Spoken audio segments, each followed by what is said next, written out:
भगवान की मूर्ति चांदखेड़ी की, जो एक ऐसा मंगल स्वरूप, ऐसी मनोज्ञता, जिसके दर्शन मात्र से ये मूर्ति कुछ करती नहीं है, लेकिन इसके दर्शन करने के बाद जो व्यक्ति जो करता है उसमें सब में सफल हो जाता है। कई प्रकार की शक्तियां होंगी। कई लोग तुम्हारे कार्य को करते हैं साथ में, चलो तुमसे नहीं बनता मैं किए देता हूं, तुमसे कार्य नहीं बनता है चलो मैं तुम्हारे साथ चलता हूं।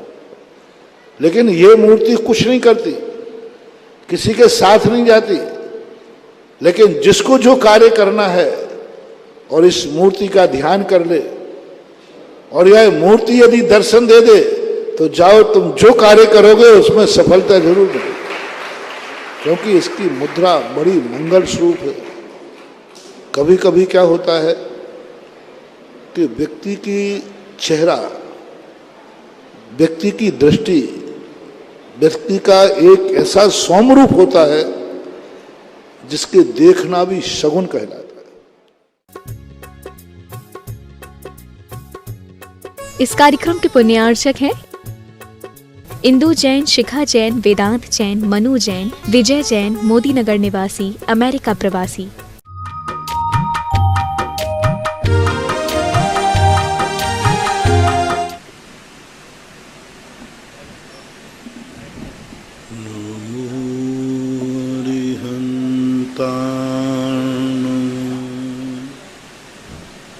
नमो सिद्धार्णो, नमो आयर्याणो,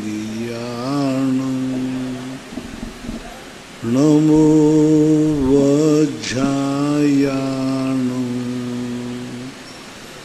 नमो लोये सर्वशाहूणम्। पंच परमेष्टि भगवान की जय। आचार्य श्री गुरुवर कुंद कुंद महाराज की जय। आचार्य श्री गुरुवर विद्यासागर महाराज की जय। परम पूज्य निर्यापक श्रवण मुनि श्री सुधा सागर जी महाराज की जय।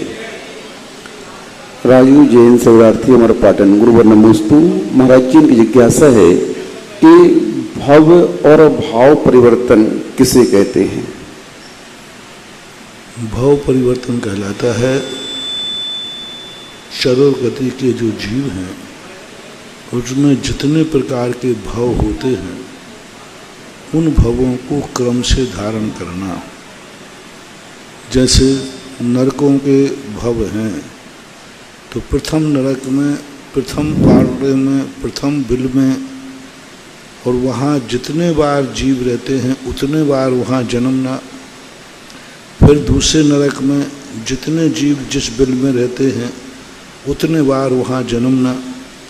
वहाँ से त्रियंचों के जितने भेद हैं सभी त्रियंचों के भेदों में जन्मना। त्रियंच जितने सांप, बिच्छू, छिपकली, कीड़े मकोड़े, जितने प्रकार की जातियाँ हैं सब में एक एक बार जन्म लेना। मनुष्यों में जितने प्रकार की वैरायटियाँ हैं सब में, देवों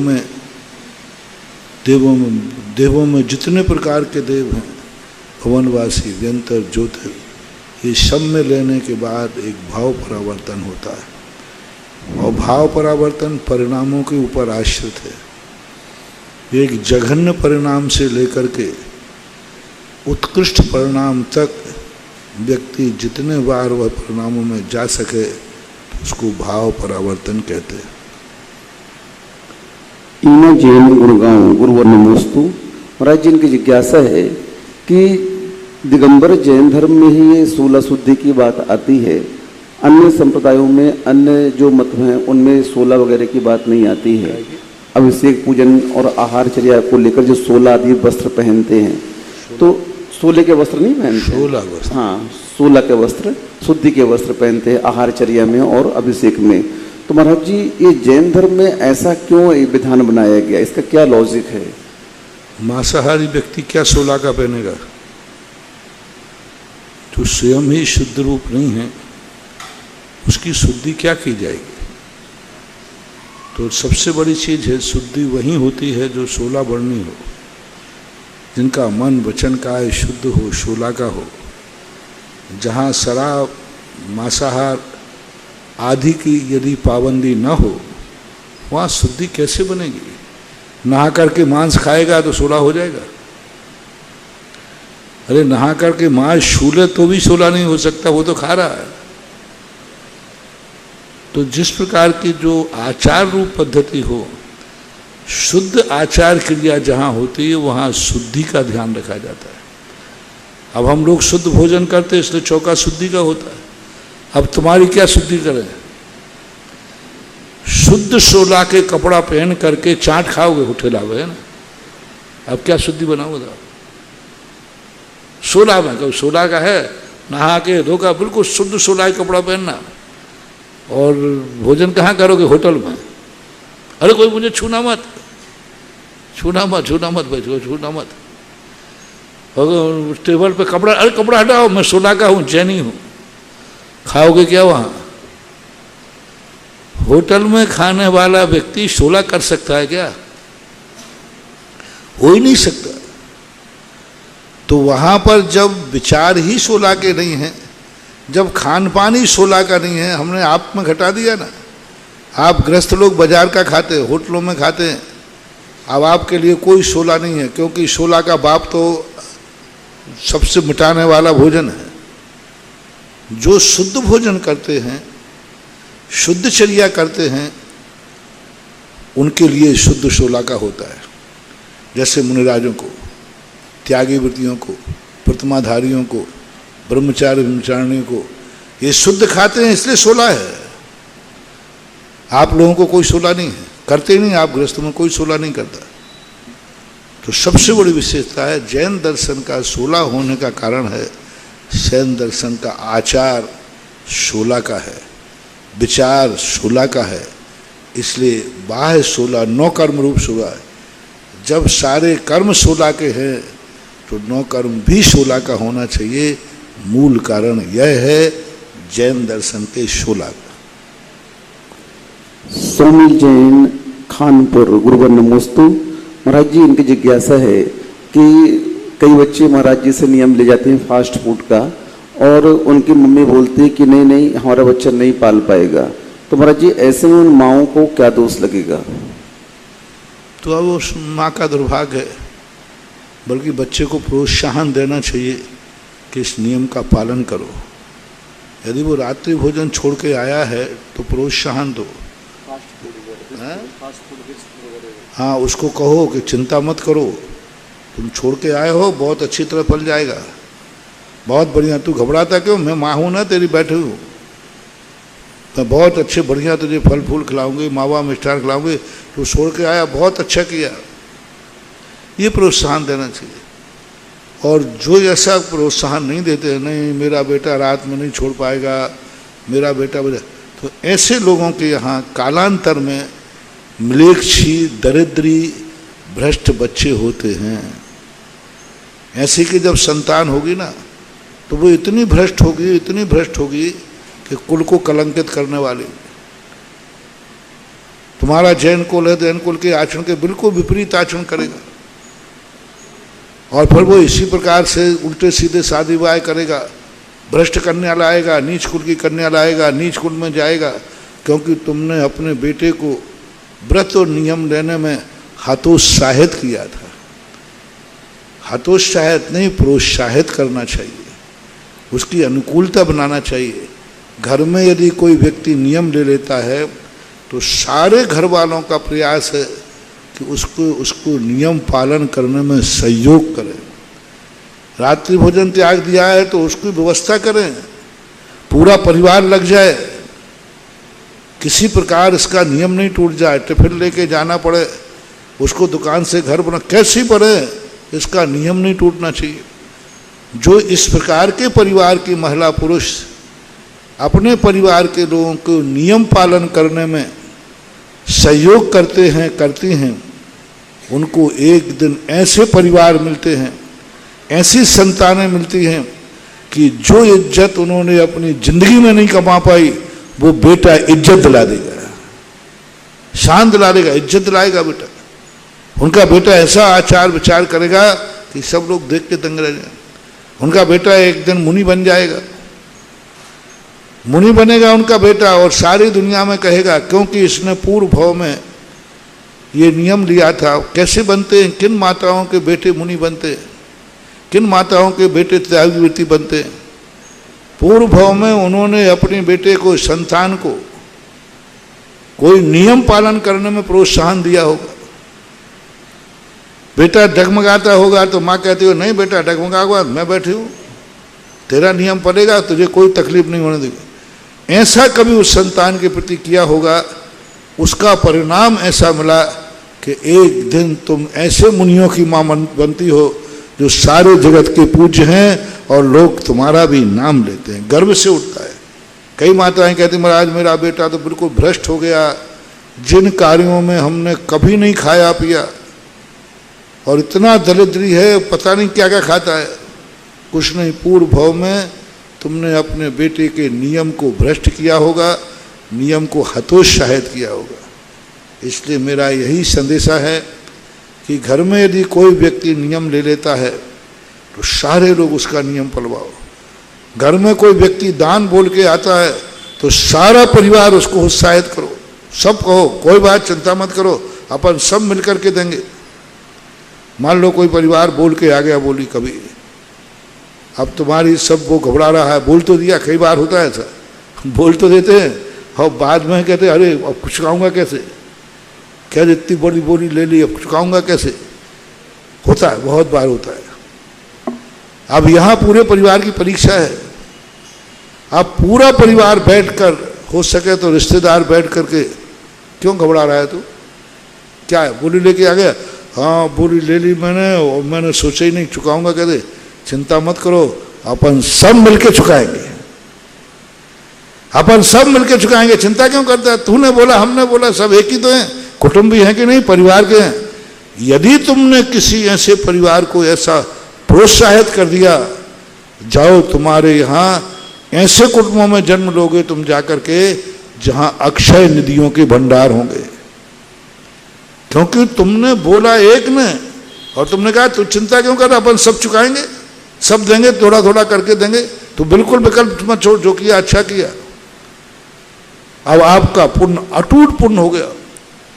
आपको ये कल्पना ही न करोगे, जहां से आपने नहीं सोचा होगा वहां से धन आएगा।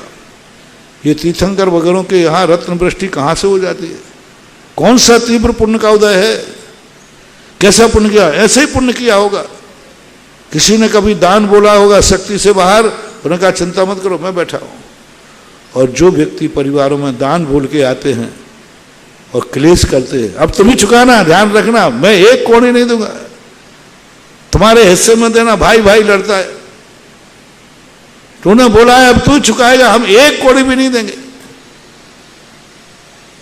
ऐसा हतोत्साहित जो कर देते हैं, एक दिन उनको दिवालिया जरूर होंगे। ऐसे कुलों में जाके दिन में खूब व्यापार धंधा होगा, सब कुछ होगा, एकदम ऐसा निमित्त आएगा सब कुछ बुला जाएगा, सब कुछ खत्म हो जाएगा। करोड़ों अरबों की जायदाद, 56 करोड़ की दीनारें, सब खत्म हो जाएगी, सब खत्म हो जाएगी। शास्त्रों में यही तो कथा आती है गजमोती की, इतना गजमोती कहां से दोगे तुझे, तू जा निकल अपने आप कमा और खा, जरा ऐसे घर में नहीं मिलेगा। उसके दान को हतोत्साहित किया, पूरे 14 के 14 प्राणी 56 करोड़ की दीनारों के मालिक रोड पे आ गए, मजदूरी भी नहीं मिल रही थी। वहां तुमने उसको हतोत्साहित किया था, ये कहा था मैं कुछ देने वाला नहीं हूं, तूने बोला है, तूने किया, कमाओ और दो। महानुभाव में सारी दुनिया से कहना चाहता हूं, कभी घर में दान बोल दे, कभी उसको हतोत्साहित नहीं करना, उसके प्रति कभी टॉर्चर नहीं करना, उसको खेद नहीं। यही दान में, यही व्रत में, यही नियम में, सब धार्मिक क्रियाओं में सहयोग करो। कुटुंब मात पाप के लिए ही नहीं है, पाप के सहयोग के लिए ही नहीं है, संसार के सहयोग के लिए ही कुटुंब नहीं है, धर्म के कार्यों के लिए भी यदि तुम कुटुंबी बन जाओ तो तुम्हारा बेड़ा पार हो जाए, ऐसा श्रीमती चंदा जैन आष्टा, गुरुवर नमोस्तु। महाराज जी, इनकी जिज्ञासा है, अरहत भक्ति किसे कहते हैं और क्या अरहत भक्ति में तीर्थंकर भक्ति शामिल रहती है? शामिल। अरहंत भक्ति का अर्थ ही तीर्थंकर भक्ति का स्वरूप है। अरहंतों की भक्ति द्रव्य गुण पर्यायों से करना। उनका द्रव्य स्वरूप क्या है, उनका पर्याय स्वरूप क्या है, उनके गुण क्या हैं, सारे रूप में उनका गुणानुवाद करना, वो अरहत भक्ति आती है। जयमाला पिंडारमिया, वर्धमान मार्बल दासपाड़ा, गुरुवर नमोस्तु। महाराज जी, इनकी जिज्ञासा है, क्या स्वर्गों में भी स्वाध्याय देवलोग करते हैं और उस स्वाध्याय से क्या मिथ्यात्व का भंजन देवों का होता है? क्या स्वर्गों में करते हैं बराबर, शास्त्र नहीं होते वहाँ, शैवसम होता है, कंठस्थ होता है, पूरा डिस्कशन करते हैं और उसके माध्यम से कई लोग सम्यक्त को प्राप्त होते हैं। धर्म श्रवण भी उनको होता है, क्यों नहीं होता? तत्व चर्चा करते हुए बोधि की प्राप्ति होती है। जितेश जैन, बंटी जैन, भोपाल, गुरुवर नमोस्तु। महाराज जी, इनकी जिज्ञासा है, संक्लेश किसे कहते हैं और क्या संक्लेश से मात्र संक्लेश किसे कहते हैं और संक्लेश से क्या मात्र पाप का ही आश्रय होता है या पुण्य का भी बंध होता है? संक्लेश अभिप्राय के ऊपर आश्रित होता है। संक्लेश कोई ना तो आर्य ध्यान है ना धर्म ध्यान है। संक्लेश एक उस वस्तु का नाम है जिस कार्य को करना चाहता है कर नहीं पाता, जैसा वो होना चाहता है वैसा हो नहीं पाता, तो संक्लेश दो रूप में होता है। एक सांसारिक संक्लेश होता है, एक पारमार्थिक संक्लेश है। आज मंदिर नहीं जा पाया, अति संक्लेश हो रहा है। आज सामायिक छूट गई, उसे हमारे शास्त्रों में संक्लेश न कह के पश्चाताप कहते हैं। जब संसार के विषय भोग वस्तु के अभाव में व्यक्ति अंतर जलता है तो उसको संक्लेश बोलते हैं। जब धार्मिक क्रियाएं छूट जाने पर वो अंदर अंदर दुखी होता है, उसे पश्चाताप कहते हैं। दोनों ताप दोनों में, लेकिन ये धार्मिक क्रिया छोड़ने पर उसको क्लेश हो रहा है। आज मेरा मंदिर छूट गया, आज सामायिक छूट गई, आज ये छूट गया, जो उसको क्लेश हो रहा है, आकुल व्याकुल परिणाम हो रहे, वो सब धर्म ध्यान के अंतर्गत है, प्रायश्चित है। स्पष्ट उल्लेख किया, अंतो अंतो डज्झमि। डज्झमि का अर्थ अंदर अंदर जल रहा है।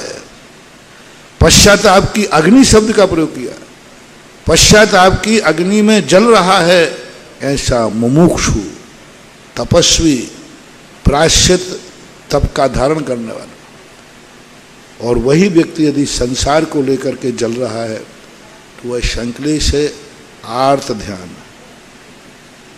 ये प्रश्न महाराज जी एक बार आ चुका है, पुनः आप इसका उत्तर दे दे। पंकज जैन, मुंबई, गुरुवर नमोस्तु। जो प्रश्न आपने पूछा, संक्लेश में पाप का ही आश्रय, ऐसा नहीं।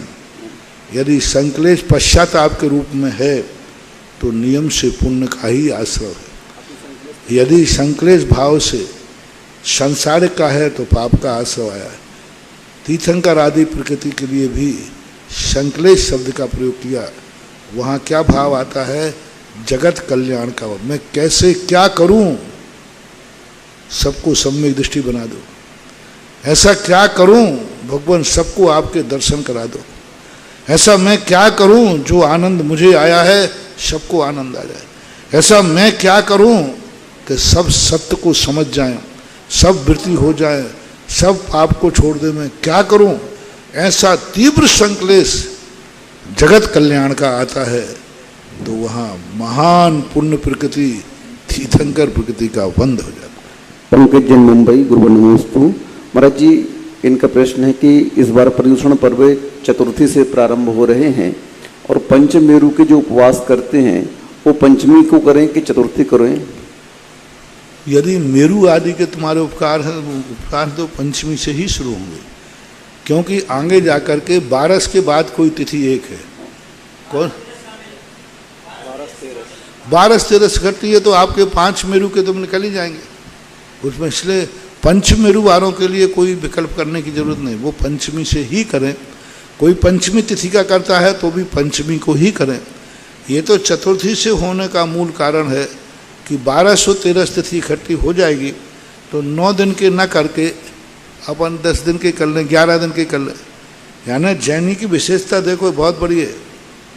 यदि 11 दिन के हो जाए तो वो 11 दिन ही करेगा, लेकिन 9 दिन हो जाए तो 1 दिन पहले करेगा।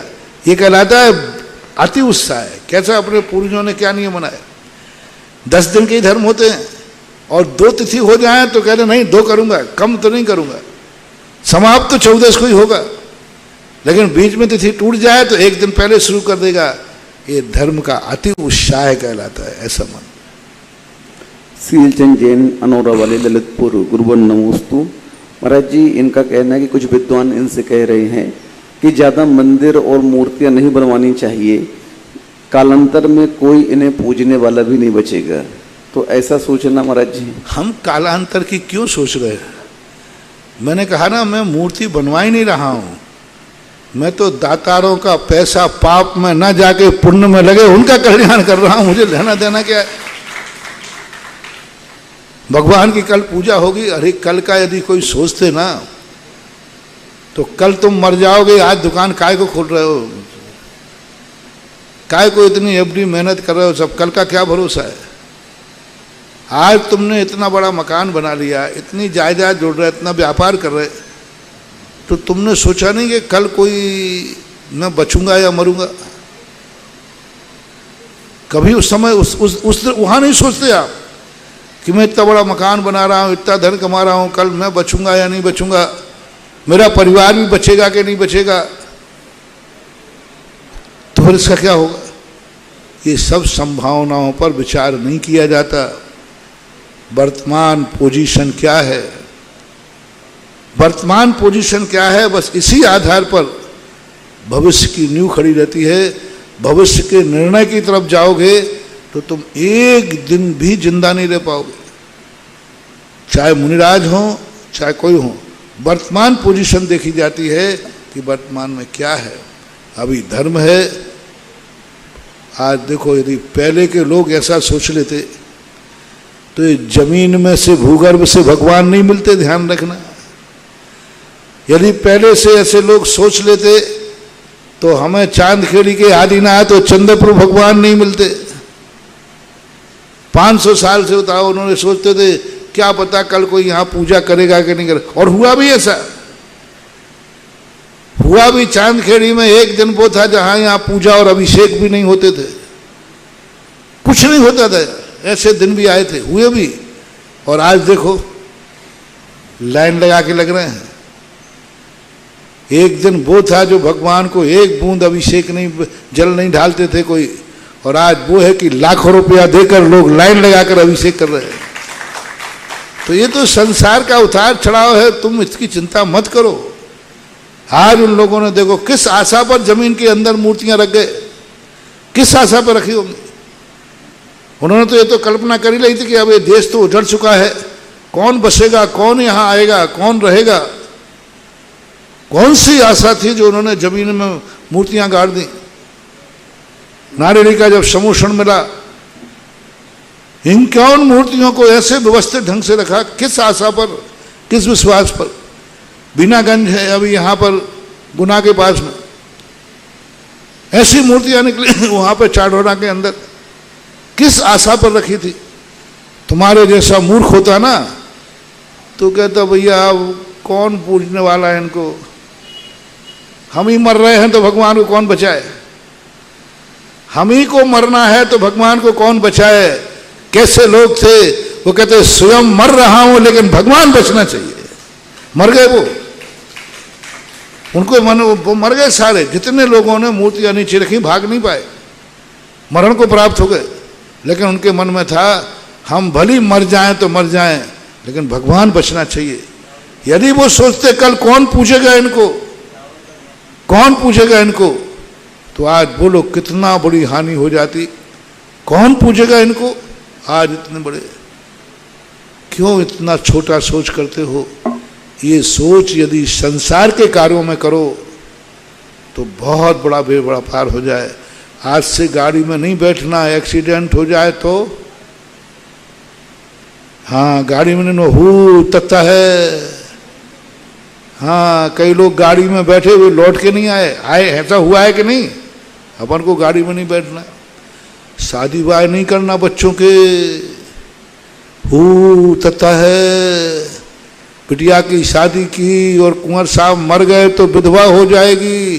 कुंवारी भली के विधवा भली, बताओ भैया तुम बताओ, कुंवारी भली के विधवा भली? बोलते नहीं हो, थोड़ा हूं तो मिलाया करो। कुंवारी भली के विधवा भली, कुंवारी भली तो बस शादी मत करो, विधवा हो जाएगी। तो हुई है कि नहीं दुनिया में? हुई। बेटे की शादी मत करना, बहू आई वो मर गई तो विधवा हो जाओगे, हुए हैं। कितनी घटनाएं घटी, ऐसे ऐसे परिवार गए हैं जो घर से पूरा परिवार निकला, पुनः ताला खोलने वाला भी नहीं बचा। कौन? कश्मीर का राज्यपाल का परिवार था ना, कौन था? नहीं, कश्मीर का राज्यपाल भी प्लेन में ऊपर चले गए। तो ये सब संभावनाएं यदि करोगे तो इस संसार मार्ग में संभावनाएं करो। परमार्थ मार्ग में तो यही कहो, ये धर्म कब तक रहेगा? जब तक सूरज चांद रहेगा। हमें शिलालेखों के अंदर मिला, बड़े बड़े शिलालेख मिले हमने कई पुराने, उसमें सूरज और चंद्रमा बने रहते। शिलालेख एक तरफ सूरज, एक तरफ, मैंने कहा ये क्या है? तो वो बनाने वाला क्या सोच रहा है? जब तक ये सूरज चांद रहेगा तब तक हमारा मंदिर अमर रहेगा। कितना बड़ा छोटा सोच है तुम्हारा। ये भाव के ये जितनी मूर्तियां बैठ रही हैं, ये जब तक अमर रहेंगी, जब तक आकाश में सूरज और चांद रहेगा। ऐसे नारे लगाते ना आप लोग, जब तक सूरज चांद रहेगा, जब तक सूरज चांद रहेगा, जैन धर्म का नाम रहेगा, मुनियों का सम्मान रहेगा। ये है बांधवों महानुभाव, क्यों छोटा कर रहे हो?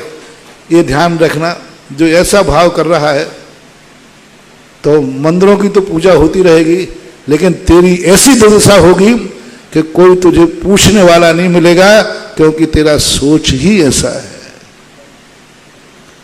महिम जैन पत्रकार इंदौर, गुरुवर नमोस्तु। महाराज जी की जिज्ञासा है कि तत्वार सूत्र को सबसे महत्वपूर्ण ग्रंथ क्यों कहा गया है? क्योंकि वो सूत्र रूप में, कोई भी चीज छोटे में गागर में सागर है, एक स्थान पर मिल जाए।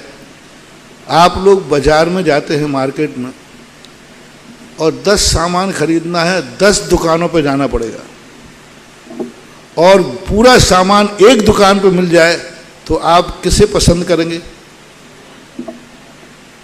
क्योंकि सब सामान यही मिलता है। इसी प्रकार तत्वार सूत्र एक ऐसा ग्रंथ है कि उसमें सारे तात्विक दृष्टियां, जो सार है वो तत्वार सूत्र में सब समाहित हो जाता है। तत्वार सूत्र पढ़ लेने पर व्यक्ति को जिनवाणी का बहुत बड़ा सारांश रूप में ज्ञान हो जाता है। सभी तो ज्ञान भरा हुआ उसमें, गागर में सागर है, इसलिए उसको मुख्य कहते हैं। राजेंद्र जैन, मेरठ, गुरुवर नमोस्तु। महाराज जी, जो तीर्थंकरों की दिव्य ध्वनि खिरती है और सामान्य केवलियों की जो दिव्य ध्वनि खिरती है, तो वह सर्वांग से खिरती है या फिर खाली मुख से बोलते हैं? इसमें आगम का उपदेश का अभाव है। सामान्य केवलियों के संबंध में किसी भी प्रकार का सूत्र या सुराग नहीं मिल रहा है कि उनकी दिव्य ध्वनि का स्वरूप क्या होता है, दिव्य ध्वनि उनकी किस रूप में रहती है, कौन झेलता है, कौन प्रचारित करता है। आगम में न होने से हम कुछ कह नहीं सकते। तीर्थंकरों के संबंध में जो है वो सबको मालूम है।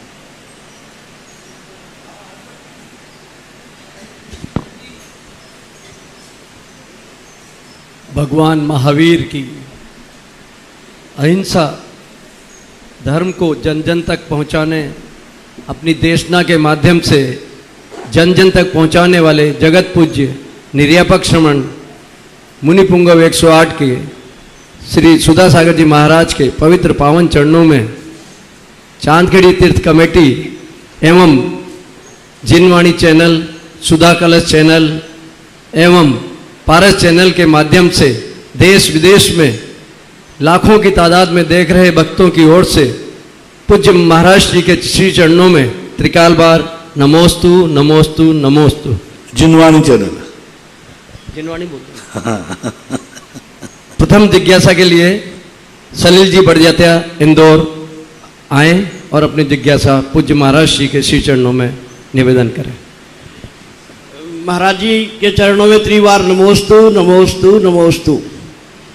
महाराज जी अभी इस वर्ष नेमावर में जो पंच कल्याणक संपन्न हुए उसमें हमें भगवान के माता पिता बनने का सौभाग्य मिला था और उसी दिन तब कल्याणक के दिन हम दोनों ने 2 व्रत प्रतिमाएं ग्रहण की थी। उसी को लेकर कुछ जिज्ञासा है। एक तो जो हम शाम को सामायिक करते हैं उसका समय कम से कम 48 मिनट होना ही चाहिए क्या, और दूसरा प्रतिक्रमण और सामायिक के बीच में हम कोई अंतराल रख सकते हैं क्या, क्योंकि हम लोग गृहस्थ हैं, कभी कभी कोई कार्य ऐसा रह जाता है या दूध पानी लेकर रह जाता है तो हम उन दोनों के बीच में वो ले सकते हैं क्या? 2 प्रकार के कार्य होते हैं। सामयिक का सबसे जघन्य काल 48 मिनट ही है। यदि वृत्ति है, प्रतिमाधारी है, सामयिक का नियम है तो 48 मिनट तो करना ही पड़ेगा। अधिकतम 2.25 घंटे का कार्य। प्रतिक्रमण के बीच में, प्रतिक्रमण के बाद फिर आप कौन से कार्य नहीं कर सकते? आहार नहीं कर सकते, भोजन पानी नहीं कर सकते, आराम परिग्रह नहीं कर सकते, आहार के बाद फिर आप भोजन पानी बना नहीं सकते। कुछ ऐसे कार्य हैं जो नहीं किए जा सकते। बाकी धार्मिक कार्य या संसार के छोटे मोटे कार्य प्रतिक्रमण के बीच में किए जाते हैं। जैसे हम लोग हैं, प्रतिक्रमण और सामायिक के बीच में अंतराल होता है। प्रतिक्रमण करने के बाद वंदना करने जाते हैं, प्रवचन करते हैं, चर्चा भी कर लेते हैं, पर ऐसे आरंभ और हिंसात्मक जिसका पुनः प्रतिक्रमण करना पड़े ऐसे कार्य नहीं करना पड़ेगा। प्रतिक्रमण के अंदर जो बातें आई हैं कि मैं इन चीज़ों का प्रतिक्रमण करता हूँ, वे कार्य नहीं किए जाएंगे। हम लोग प्रतिक्रमण और सामायिक के बीच में वही कार्य करते हैं जिनका प्रतिक्रमण नहीं करते, और करते हैं यदि करेंगे तो ईर्यापथ हमें लोगों को 2 बार करना पड़ता है। जैसे हम लोग दोपहर में ईर्यापथ करते हैं, लेकिन यदि विहार कर दिया तो फिर शाम को ईर्यापथ हमें पुनः करना पड़ता है। तो सामान्य रूप से प्रतिक्रमण जो है कुछ कार्य कर सकते हैं, कुछ नहीं कर सकते। जैसे हमने कहा भोजन पानी, आप कहो कि प्रतिक्रमण भोजन के पहले कर लें, नहीं होगा, वो भोजन के बाद ही करना पड़ेगा। हाँ, इतना हो सकता है कि यदि आपको लेट है किसी कारण से तो सामायिक पहले कर लीजिए, प्रतिक्रमण बाद में चल जाएगा। सामायिक के बाद भी आप प्रतिक्रमण कर सकते हैं। कई बार हम लोगों को होता है विहार आदि में कभी लेट हो जाते हैं तो सामायिक का समय नहीं टालते, सामायिक करने के बाद फिर रात्रि में प्रतिक्रमण कर लेते हैं। पर ये मूल मार्ग नहीं है, ये क्षम्य मार्ग है, महान दोष में नहीं आएगा। थोड़ा कालातिक्रम करने का अल्प दोष लगता है। नमोस्तु। गर्भगृह में स्थित देवादिदेव 1008 आदिनाथ भगवान के मस्तक पर अभिषेक और शांति धारा का आज का पुण्यार्जन श्रीमती सुशीला देवी, सुरेश चंद जी जैन, सचिन, सौरभ, रश्मि, अंशु, अरहम, विदित, सिद्धांत, समस्त बाझल परिवार अशोकनगर द्वारा 1 कलश 51 श्रीफल की राशि से किया गया। अगली जिज्ञासा के लिए श्रीमती कुशल जैन, राघोगढ़।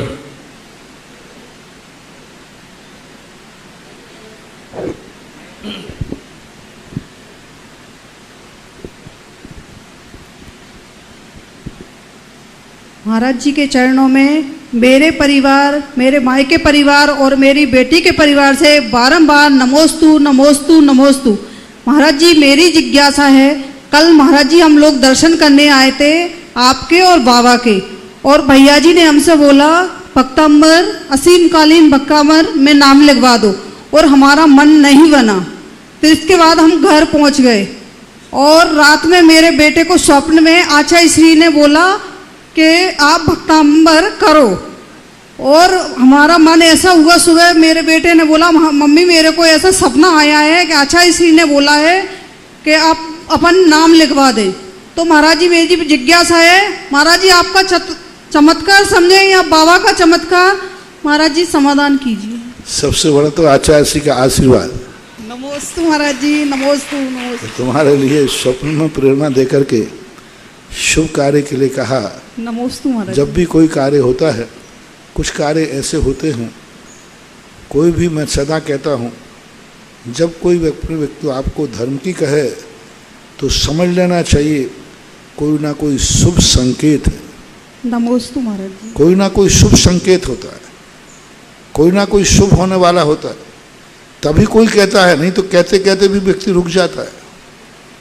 तो ये सब अच्छे संकेत माने जाते हैं। बहुत अच्छा महाराज जी, कम से कम भैया जी ने हमसे 5 बार बोला होगा। ओम मेरे शांति।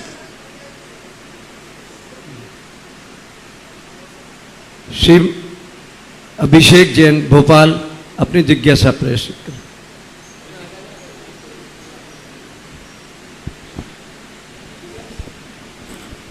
पूज्य गुरु महाराज के चरणों में मेरा, मेरे परिवार और सभी गुरु भक्तों की ओर से नमोस्तु नमोस्तु नमोस्तु। गुरुदेव, मेरी जिज्ञासा है कि लोग कहते हैं कि बीतरागी भगवान कुछ देते नहीं, कुछ करता धरता नहीं है, तो हम बीतरागी भगवान से कुछ भी अपेक्षा ना करें और ये क्षेत्रपाल, पद्मावती आदि रागी देवी देवताओं से अपनी मन्नतें पूरी करा लें, तो क्या गुरुदेव ये उनसे अपेक्षा करना, अपने संकटों को दूर करने की अपेक्षा करना उचित है? सूरज कभी किसी को प्रकाश नहीं देता और सारा जगत सूर्य से प्रकाशित होता है। वो प्रकाश देता नहीं है। नदी किसी का प्यास नहीं बुझाती, लेकिन सारी दुनिया नदी के पानी से प्यास बुझा लेती है। तो ये कुछ ऐसी चीज़ें हैं। सूर्य इसलिए नहीं निकलता है कि हमें दुनिया को प्रकाश देना है, उसकी कोई ड्यूटी नहीं है, कोई नौकरी नहीं है। वो तो एक अपनी नियत धारा में निकलता है। उसका भाव भी नहीं कि तुम प्रकाश से कुछ काम लो या ना लो, लेकिन सारा जगत उससे प्रकाशित होता है। इसी प्रकार तीर्थंकर हैं, वो सूर्य के समान किसी को कुछ देते नहीं हैं, लेकिन जगत में जो कुछ भी मिलता है सब उन्हीं से मिलता है, लेने वाला चाहिए। आज प्रातःकाल मैंने प्रवचन दिया था, भगवान किसी को कुछ नहीं देते, लेकिन भगवान से जो मिलता है वो दुनिया में कहीं नहीं मिलता। भगवान का मंदिर हमें बनाना है, भगवान को हमें बैठालना है, भगवान का अभिषेक का जल हमें लाना है, अभिषेक हमें करना है, और गंधोदक भी हमारे लिए लेना है। तो ये कुछ बातें जो ऐसी हैं, जो बातें निषेधात्मक नहीं हैं, विवेकात्मक। निषेधात्मक नहीं है। निषेधात्मक यदि मान लिया जाए तो अनर्थ हो जाए। भगवान कुछ देते नहीं, ऐसा यदि मान लिया जाए तो दूसरी लाइन भी लिखना पड़ेगी।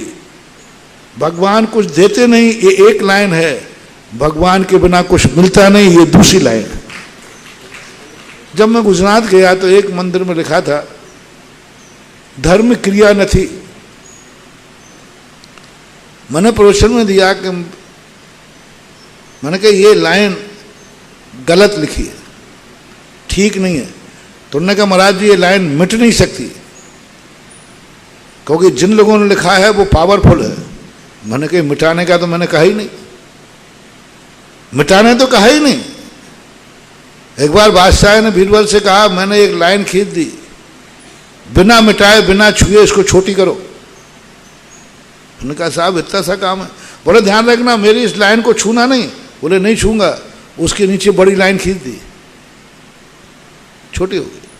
मैंने कहा नहीं, इस लेखा को मिटाना नहीं। कमेटी के एक बड़े व्यक्ति ने लिखा है क्रिया धर्म न थी, बस इसके नीचे एक और लिख दो, क्रिया बिन धर्म न थी। क्रिया धर्म नहीं है, लेकिन क्रिया के बिना भी धर्म नहीं है। तो ऐसा यदि मान लिया जाए, भगवान कुछ देते नहीं, भगवान के बिना कुछ मिलता नहीं, ये भी ध्यान रखना। असीमकालीन विधान के लिए आज हमें 2 नाम प्राप्त हुए हैं। डॉक्टर विनोद जैन, कुशल जैन, राजेंद्र कुमार जैन, प्रमोद कुमार, अर्चना, डॉक्टर लेशांशु जैन, सार्थक, जोर से बोलो, आवाज में बोलो। सार्थक, लेशासी, आयुष कुमारी जैन, यश जैन, राघोगढ़, जिला गुना। दूसरा नाम प्राप्त हुआ है श्री धीरेन्द्र कुमार, अमित, शालिनी, अतिशय जैन, फिरोजाबाद। अगली जिज्ञासा के लिए सुश्री शिवानी जैन, पिपराई। इतने जोर से बोलना है कि अमेरिका तक आवाज पहुंचे। चलो बोले। पूज्य मुनिश्री के चरणों में मेरा और मेरे परिवार का बारंबार नमोस्तु। मुनिश्री, मेरी जिज्ञासा यह है कि अपने चौके में नवदा भक्ति पूर्वक आहार करवाना देना और या किसी अन्य के चौके में आहार देना, क्या दोनों में समान पुण्य लाभ मिलता है? समान पुण्य तो हो ही नहीं सकता।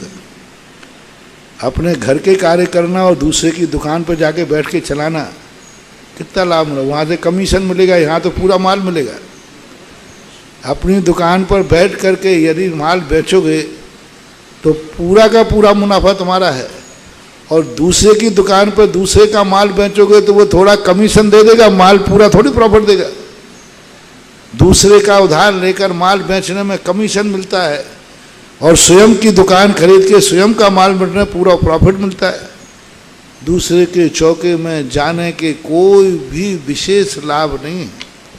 ठीक है, एक व्यवस्थाओं की दृष्टि से बनाया गया, अभाव में बनाया गया। कुछ स्थानों पर शास्त्रों में ऐसा आता है, दूसरे के चौकों में कितने चौके दूर जाकर पंक्ति से 7, 8 ऐसा कुछ उल्लेख आता है। तो देने का प्रावधान तो है, लेकिन सबसे अच्छा कौन है? श्रेष्ठ वही है। हमने उदाहरण दे दिया, कमीशन कितना मिलेगा, और स्वयं की दुकान होगी तो प्रॉफिट पूरा मिलेगा। राजकुमार जैन, झालरापाटन, और अगली जिज्ञासा के लिए तैयार रहें रिदम जैन, गुना।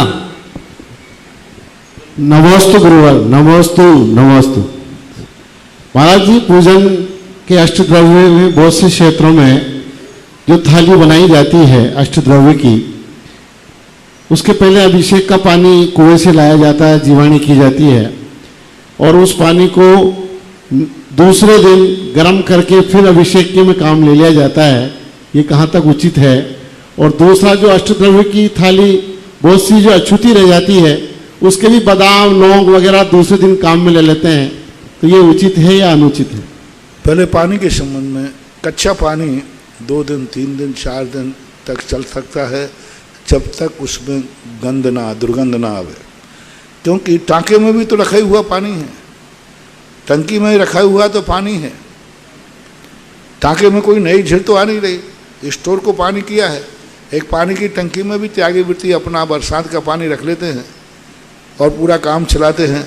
फिर ब्रह्मचारी जैसा इकट्ठा कर लेता है तो चलाता रहता है, कुएं नहीं मिलते तो कोई बात, कच्चा पानी ले सकते। गर्म करने के बाद पानी 24 घंटे तक ही उपयोग के योग्य है, फिर उसको आप उपयोग में नहीं ले सकते। कच्चे पानी की कोई मर्यादा नहीं होती, कच्चा पानी बिलछानी डलती जाए। हाँ, कच्चे पानी में यदि दुर्गंध आ जाए, कुछ हो जाए, तो फिर छोड़ देना चाहिए उसको। तो फिर दूसरे दिन महाराज जी जीवाणी फिर होगी ना उसकी? जीवाणी को पुनः वहीं डालना पड़ेगा जाकर के। हाँ, वहीं जाके डालना। आप मान लीजिए एक कैन में पड़ा भारी पानी भर के ले आए, बहुत दूर जाना पड़ता है, तो आप लेके आ गए एक बार में। अब आप प्रतिदिन की बिलछानी उसी कैन में डालते जाइए, और अंत में जब थोड़ा पानी बचे उसको उसी कुएं में भेज देना चाहिए। व्यवस्था होना चाहिए। जब पानी द्रव्य के धोने के बाद आज की धुली हुई द्रव्य कल काम नहीं आएगी। बादाम और लौंग अलग चीज होती है, जिसमें अनाज का संकल्प है। चढ़ी हुई द्रव्य तो कभी देती नहीं कोई, कैसे हो। यदि अनाज चावल है, वो द्वारा धोया नहीं जा सकता, उसको कल के लिए नहीं सुखा के रख सकते। बादाम है, लौंग आदि हैं, ये यदि गीली होने पर आप पूर्णतः सुखा सकते हैं तो सुखा सकते हैं। जैसे नारियल है, नारियल गीला हो गया और आज कभी शांति धारा में आपने लिया, आज काम नहीं ले पाए, उसको रख देते, कल काम ले सकते। तो कुछ द्रव्य ऐसी हैं जो धुलने के बाद सकरे नकरे का दोष नहीं आता, लेकिन अनाज वाली वस्तुएं हैं जैसे चावल है, वो नहीं ले सकते, क्योंकि चावल अंदर पानी प्रवेश कर जाता है। अनाजों में भी कुछ धुले हुए अनाज भविष्य में काम आते हैं, जैसे गेहूँ, दाल, बुंदेलखंड आदि तरफ गेहूं को बराबर पानी में डाल के धोया जाता है और पूरा धो करके उसको सुखाया जाता है। दालों को पानी में डाला जाता है, पूरा सुखाया जाता है, और फिर सूखा हुआ अनाज चौके में काम आता है। धुलने के बाद सूखा हुआ अनाज चौके में काम आता है। सूखी गीली हुई धुली हुई दाल बाद में सुखा करके काम आती है। तो कुछ अनाज धुलने के बाद काम आ सकते हैं। चावल आदि में, क्योंकि वो अपने आप में एक अंदर का चावल है, इसलिए उसमें नहीं उपयोग करना चाहिए, क्योंकि उसमें पानी अंदर प्रवेश कर गया है। इस कार्यक्रम के पुण्यार्चक थे इंदु जैन, शिखा जैन, वेदांत जैन, मनु जैन, विजय जैन, मोदी नगर निवासी, अमेरिका प्रवासी।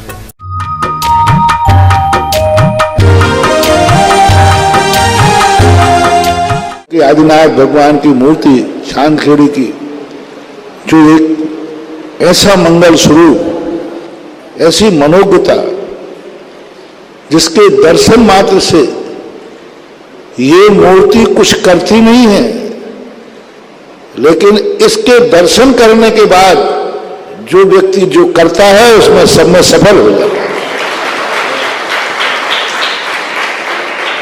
कई प्रकार की शक्तियां होंगी। कई लोग तुम्हारे कार्य को करते हैं, साथ में चलो तुमसे नहीं बनता मैं किए देता हूं, तुमसे ये कार्य नहीं बनता है, चलो मैं तुम्हारे साथ चलता हूं। लेकिन ये मूर्ति कुछ नहीं करती, किसी के साथ नहीं जाती, लेकिन जिसको जो कार्य करना है और इस मूर्ति का ध्यान कर ले, और यह मूर्ति यदि दर्शन दे दे, तो जाओ तुम जो कार्य करोगे उसमें सफलता जरूर मिलेगी, क्योंकि इसकी मुद्रा बड़ी मंगल स्वरूप है। कभी कभी क्या होता है कि व्यक्ति की चेहरा, व्यक्ति की दृष्टि, व्यक्ति का एक ऐसा सौम्य रूप होता है जिसके देखना भी शगुन कहलाता है।